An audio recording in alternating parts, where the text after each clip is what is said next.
আমাদের খেলোয়াড়রা বস্তাতে প্রবেশ করতেছে, বস্তাতে ঢুকতেছে।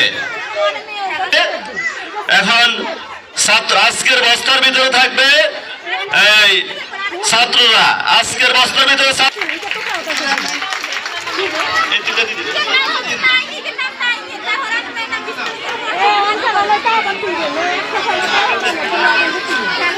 যারা অংশগ্রহণ করবে তাদের নাম ঘোষণা করতেছি।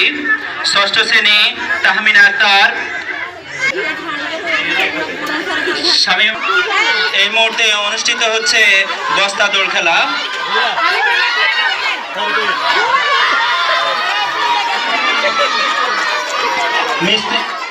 আমরা আমাদের প্রতিযোগীদেরকে পেয়ে গেছি, কিছুক্ষণের মধ্যে তাদের নাম ঘোষণা হবে। এই মুহূর্তে উপস্থিত থাকবে মিউজিক চেয়ার তাহমিনা আক্তার, ষষ্ঠ শ্রেণী।